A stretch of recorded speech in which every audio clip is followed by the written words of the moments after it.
Hello everyone, welcome back to my channel. This is Khushi. So guys, आज मैं finally अपनी strategy और class 12 की जर्नी आपके साथ शेयर करने आ चुकी हूँ। इस स्ट्रैटेजी के साथ क्लास 12 में कैसे पढ़ाई करके मैं एक स्कूल टॉपर रही हूँ। स्कूल टॉपर करने का मतलब ये नहीं कि मेरे 97 या 98 परसेंटेज आ गए, लेकिन हाँ, जो तीनों स्ट्रीम में से होता है, कॉमर्स, ह्यूमैनिटीज़ और साइंस, ये तीनों स्ट्रीम में से सबसे ज़्यादा मेरे ही परसेंटेज आते हैं और मेरे 92 परसेंटेज आते हैं। आज मैं कुछ 5 स्ट्रैटेजी बताऊँगी और 4th और 5th तो बहुत ज़्यादा इंपॉर्टेंट है, तो लास्ट तक टिके रहिएगा वीडियो में। गाइस, ऐसी 5 स्ट्रैटेजी है जिसको मैंने यूज़ किया और आप भी इसको यूज़ कर सकते हैं। ये भी आपके लिए काफ़ी ज़्यादा यूज़फुल रहेगा। तो वीडियो को भी 2 टाइम डिले स्टार्ट करते हैं, ठीक है। तो सबसे पहले मैं अपनी क्लास 12 की जर्नी आप लोगों के साथ शेयर करना चाहती हूँ। तो क्या था मेरे क्लास 12 की जर्नी की, हमारी कोचिंग वालों ने फरवरी से स्टार्ट कर दी थी दिया था। तो फरवरी, मार्च, अप्रैल में ऐसे चल रहा था हमारा सिलेबस, ठीक है। तो मेरे साथ क्या था कि जो भी मतलब सर होमवर्क दिया करते थे, जो भी टास्क दिया करते थे, जो भी रिवाइज करने के लिए मिलता था, वो मैं बेखूबी मतलब करके जाती थी। पूरा अपना जो टास्क था वो कंप्लीट करके जाती थी, ठीक है। फिर क्या हुआ कि मतलब 31 जुलाई एक टाइम ऐसा आया कि 31 जुलाई हुआ, ठीक है।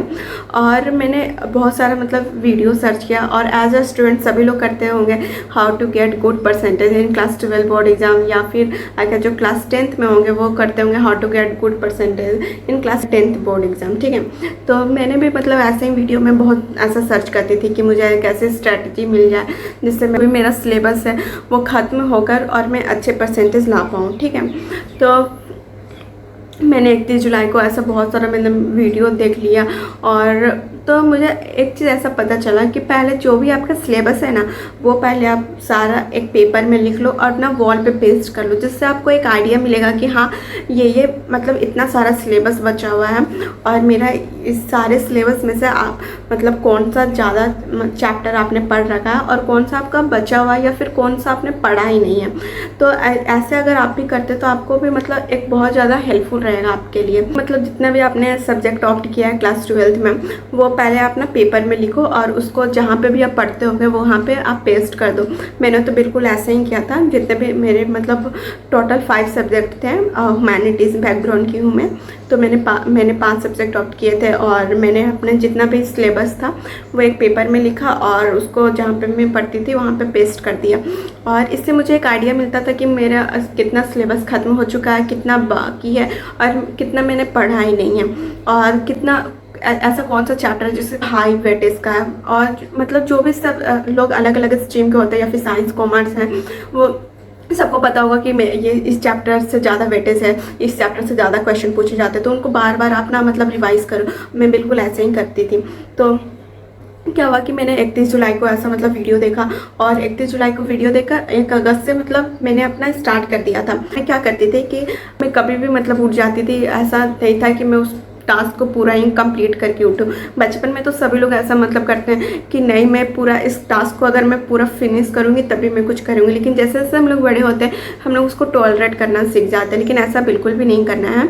हम लोगों को अगर वो टास्क मिला तो हम लोगों को वो कंप्लीट कर कर ही उठना है, ठीक है। क्या करती थी कि फोकस सेशन के साथ पढ़ती थी मैं। मतलब सभी के लैपटॉप में ऐसा होगा, तो लैपटॉप में आप जाइएगा तो फोकस सेशन एक रहता है, तो मैं 90 मिनट्स का लगाती थी। और 90 मिनट्स करने का मतलब है कि आप 1.5 घंटा पढ़ रहे हो, ठीक है। तो 1.5 घंटा पढ़ने के बाद जो है अपना उसको ब्रेक लिख कर पढ़ते हो। तो अब हम लोग अपनी मतलब स्ट्रैटेजी स्टार्ट करने से पहले मैं थोड़ा सा और बता देती हूँ।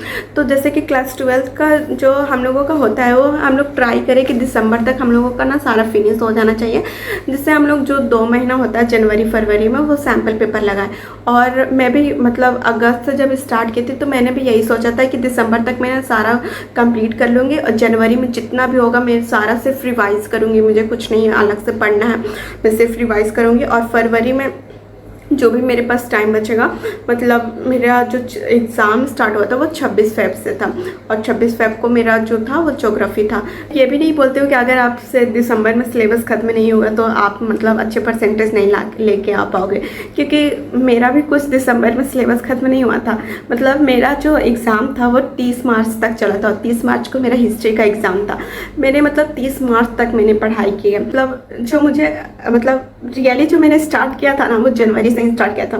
मतलब जनवरी में मेरा जितना भी मतलब कोचिंग ये सब था वो सारा फेयरवेल हो चुका था और जो भी मैंने पूरे साल पढ़ाई की थी वो तो मुझे पता ही था कि मैंने ये पढ़ाई की है, लेकिन एक होता है कि बार बार उसको रिवाइज़ करना, वो मैंने नहीं किया था। तो मैंने किया था कि सिर्फ फरवरी में मुझे सैम्पल पेपर लगाने हैं और रिवाइज़ करने हैं उसके साथ साथ, तो मैंने ये सोचा था। लेकिन मेरे से ये तो हुआ नहीं था। मतलब मेरे से क्या होता कि सभी लोग मतलब ऐसा सोचते हैं कि दिसंबर में सिलेबस कंप्लीट हो जाएगा, लेकिन मतलब जो टॉपर होते हैं वो शायद ही उनका हो पाता है मतलब दिसंबर तक। बाकी तो हम लोग का जब तक एग्ज़ाम मतलब होता है वो हम लोग उसको पूरा यूटिलाइज़ करते हैं टाइम। और जनवरी से लेकर मार्च तक ना यूट्यूब टीचर ने मेरी मतलब बहुत ज़्यादा हेल्प की।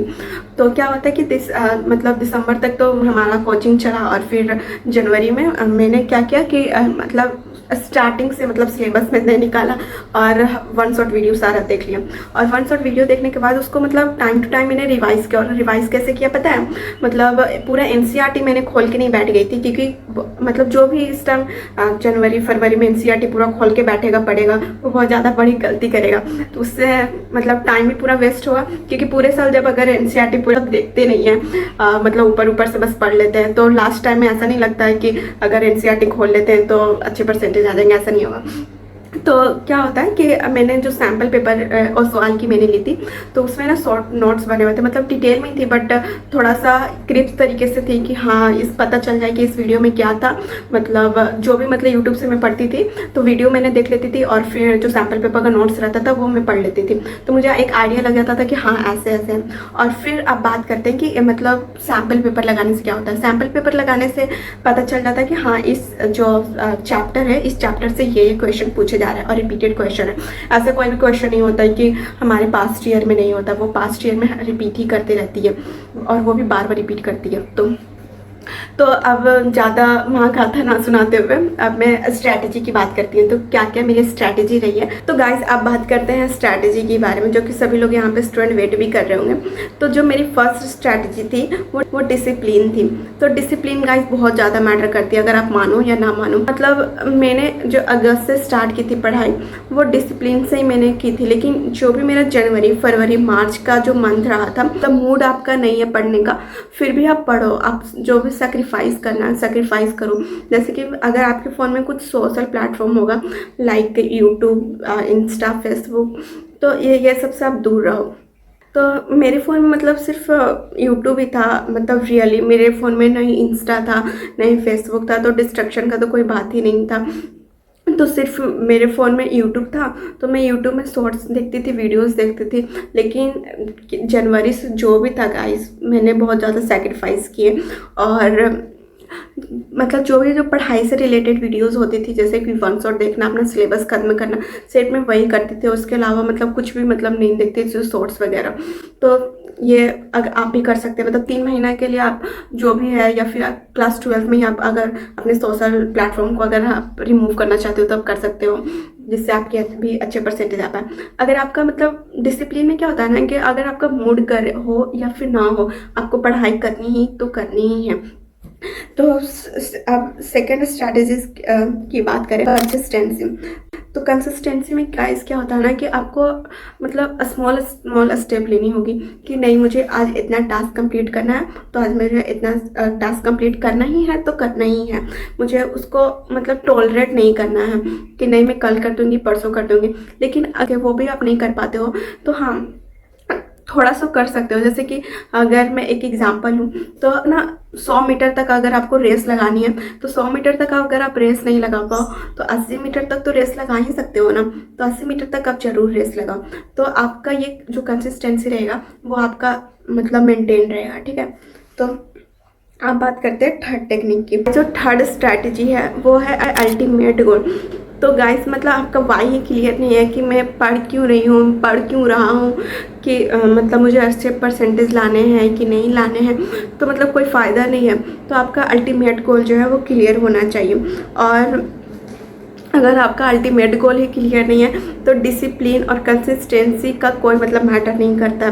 तो आपका अपना वाई क्लियर रखना होगा, जिससे आप भी मतलब अच्छे परसेंटेज ला सकते हैं अगर आपका वाई क्लियर होगा तो। ठीक है, अब फोर्थ जो कि बहुत ज़्यादा इंपॉर्टेंट है वो है पोमोडोरो टेक्निक। ठीक है, डोरो टेक्निक में क्या होता है कि आप ना 25 मिनट्स पढ़ते हो, 5 मिनट्स का ब्रेक लेते हो, 25 मिनट्स पढ़ते हो, 5 मिनट्स का ब्रेक लेते हो। तो आपका ये जो कंटिन्यूअस वर्क है वो चलते रहता है, जिससे आपका जो फोकस है वो मतलब डिस्ट्रैक्ट नहीं होता है और आप ना कंटिन्यूअस पढ़ाई अपना कर सकते हो। तो मैं बिल्कुल ऐसा ही करती थी। तो मैं मतलब 25 मिनट्स का तो नहीं, लेकिन हाँ 1.5 घंटा का यानी 90 मिनट्स का मैं स्टार्ट करती थी और 5 मिनट्स का ब्रेक ना लेकर मैं 10 से 15 मिनट का ब्रेक लेती थी। फिर उसके बाद कंप्लीट हो जाता था, तो फिर मैं 90 मिनट्स पढ़ती थी। तो ऐसा मतलब मेरा पढ़ाई रहा करता था। तो ये आप मतलब ज़रूर मतलब यूज़ कीजिएगा, बहुत ज़्यादा ये हेल्पफुल है। कहते हैं फिफ्थ स्ट्रैटेजी की, और फिफ्थ स्ट्रैटेजी भी बहुत ज़्यादा इंपॉर्टेंट है। और फिफ्थ स्ट्रैटेजी है मोटिवेशन। तो गाइस मोटिवेशन करने का मतलब ये नहीं है कि आपने 10-15 वीडियो देख लिया, आप मोटिवेट होकर अपना पढ़ाई मतलब स्टार्ट कर दिए। लेकिन गाइस आप मतलब रियली मानिए, मतलब जो मोटिवेशन रहेगा वो 2 से 3 दिन ही रहेगा आपके पास, और 2 से 3 दिन ही आप मतलब अगर आप मोटिवेट रहे तो 10 घंटा 12 घंटा अपना पढ़ाई कर सकते हो। लेकिन उसके बाद जो मोटिवेशन है फिर आपका डाउन होगा, फिर आपको वीडियो देखना पड़ेगा। इसलिए जो है आपको खुद से मोटिवेट होना पड़ेगा, आपको सेल्फ मोटिवेट होना पड़ेगा कि मैं ये कर क्यों रही हूँ, मुझे इतना पढ़ाई क्यों करना है। पढ़ाई तो सभी के लिए बहुत ज़्यादा इंपॉर्टेंट रहता है, लेकिन आपको अगर सेल्फ मोटिवेट रहेगा ना, तो आपको जो एक्सटर्नल मोटिवेशन है वो भी मतलब आपके लिए कम रहेगा। तो मैंने सेल्फ मोटिवेट किया कि नहीं, मुझे अच्छे परसेंटेज लाना है। अगर मेरा इस बार अच्छे परसेंटेज नहीं आए तो मतलब मेरे पेरेंट्स बहुत ज़्यादा मतलब दुखी होंगे। और क्योंकि क्लास 10th में ऐसा था कि मेरे पेरेंट्स मतलब मुझसे एक्सपेक्टेशन किए हुए थे कि मेरे बहुत अच्छे परसेंटेज आएंगे, लेकिन मेरे क्लास 10th में 79 परसेंटेज आए थे। तो इसलिए मुझे क्लास 12 में था कि ये मेरा लास्ट है, और क्लास 12 के बाद कोई ऐसा बोर्ड नहीं होता है कि आप ना उसके लिए आप पढ़ो और आप फिर उसके बाद ग्रेजुएशन में चले जाते हो। तो ग्रेजुएशन में मतलब क्लास 10th एंड 12th ऐसा कुछ बोर्ड वगैरह नहीं होता जिसके लिए आप पढ़ रहे हो। तो मेरा बस ये था कि क्लास 12 मेरा लास्ट है, मुझे अपने 100% देना है। और 100% देने का मतलब ये नहीं है कि मेरा ये था कि अब ये मेरा क्लास 12 जो है वो लास्ट है और मुझे इसमें 100% देना है। और गाइस रियली मतलब 100% आप अगर देते हो तो आपको कोई रिग्रेट नहीं रहता कि मुझे अभी इतना पढ़ाई करना बाकी रह गया है। 100% दो, जिसके वजह से आप कि अपना आप 100% दो, मतलब जितना पढ़ाई कर सकते हो करो। और पोमोडोरो टेक्निक का बहुत ज़्यादा आप यूज़ करो, जिसके वजह से आप फोकस में आपका मतलब ग्रोथ हो। ठीक है, अगर आप सोने जाओ तो आप पूछो खुद से कि मैंने क्या अपना आज टास्क कंप्लीट किया मैंने, और उसके साथ आप सो। अगर हाँ तब तो आपको बहुत अच्छी नींद आएगी, लेकिन अगर ना तो थोड़ा तो मतलब रिग्रेट रहेगा कि मैंने कहाँ ऐसा मतलब टाइम वेस्ट कर दिया, मुझे कहाँ नहीं करना चाहिए था। तो अगले दिन आप वो जो है वो गलती मत करो। और सुबह उठो, और सुबह उठकर पहले ही अगर मतलब उठते ही मतलब बिस्तर से उठते ही अपने माइंड में मतलब कर लो कि मुझे ये कंप्लीट करना है, ये कंप्लीट करना है। मैंने कभी भी मतलब डायरी में लिखा नहीं था कि मुझे ये कंप्लीट करना है। मैंने अपना जो डेली टास्क रहता था वो मतलब करती नहीं थी, मतलब मैं खुद माइंड में ही कर लेती थी। लेकिन हाँ एग्ज़ाम में मतलब इकोनॉमिक्स के टाइम पे मैंने किया था कि मतलब हर रोज़ मतलब 4 दिन का मुझे मिला था गैप, और 4 दिन में मतलब मैंने ये कर लिया था, मैं लिख लिया था कि मुझे ये कंप्लीट करना है। इस दिन मुझे न्यूमेरिकल करना है, इस दिन मुझे थ्योरी करना है, इस दिन मुझे रिवाइज़ करना है, और इस दिन मुझे सैम्पल पेपर करना है। तो मतलब मैं बिल्कुल वैसा ही करती थी। तो सेल्फ मोटिवेशन मतलब बहुत ज़्यादा इंपॉर्टेंट है। इस वीडियो को इतना आपने देखा ही है तो मेरे लिए एक एक्स्ट्रा टिप, अपना गाइस मैनिफेस्टेशन करते रहो, रियली बहुत काम करती है मैनिफेस्टेशन। मैंने मैनिफेस्टेशन किया था कि मेरा ना 90+ आ जाए, और 90+ में भी मतलब मैंने जब एग्ज़ाम देकर आ गया था तो मैंने मैनिफेस्टेशन किया था मेरे 92 मैनिफेस्टेशन है। मतलब सुबह शाम जगते उठते मतलब मैं यही करते रहती थी। और गाइस लिटरली मतलब मेरे 92% आ गया, और मेरा ये जो मैनिफेस्टेशन है वो बहुत काम किया।